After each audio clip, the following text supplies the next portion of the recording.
Amici di Sportiseri, buon pomeriggio, un saluto dal vostro caro Marco Genduso, pronto per commentarvi purtroppo l'ultima giornata di campionato Serie C1 Girone A che vede scendere in campo il Palermo Futsal Club, già salvo, ricordiamo, e l'Isola calcio a 5.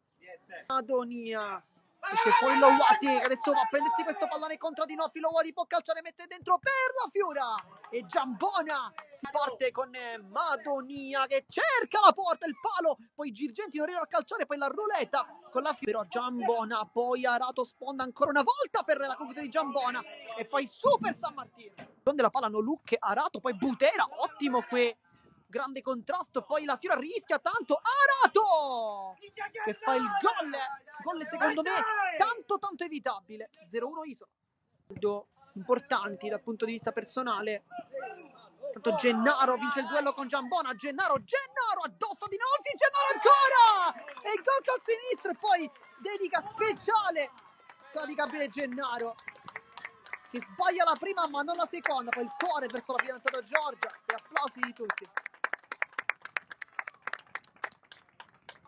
Bastire una giocata, lo fa adesso Gennaro, la sponda, Lovati ci crede ancora, e poi il tocco, capire anche la centralità di questo giocatore, intanto di Carapà sul destro, e San Martino vede molto bene, sempre spaccata con Giambona, un po' l'azione, buono nel dribbling, c'è Meli, la Fiora dall'altra parte, mette sul secondo palo Gennaro che non riesce ad impattare, addirittura Lai che scivola nella porta avversaria, Meli, ottimo qui a girarsi sull'anticipo di Delisi, e poi il gol di Ruggero Meli, subito, improvviso, si è girato magnificamente e poi trova il 2-1. Palla sulla Fiura che cerca la conclusione, palla fuori. Una volta potrebbe allargarsi, lui lo fa, infatti col pallone cerca la porta, ma dove l'ha messa Madonia? Non può fare nulla, veramente. Giovanni San Martino sotto l'incrocio 2-2. La Fiura c'è largo, Lowati, e poi Adinofi, palla che rimane lì, Lowati sulla linea Arato.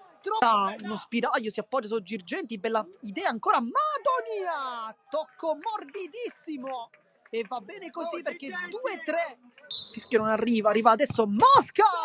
e poi la palla entra in porta, fortissimo, attraversa gol, ed Meli se la costruisce e calcia, e la palla esce fuori veramente di pochissimo, Frida e salta nettamente Lai, poi cerca il mancino, ottima invece la risposta di San Martino, come sempre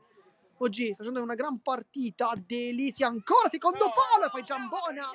dichiara nulla, buttata lontano, ed è 2-5. Allora ancora una volta Monderlo Wadi fa tutto da solo, poi la Fiora, e arriva anche il 25esimo gol di stagione per il capitano del Palermo, che questa volta non esulta. Bologna, rilancio su Megna che blocca,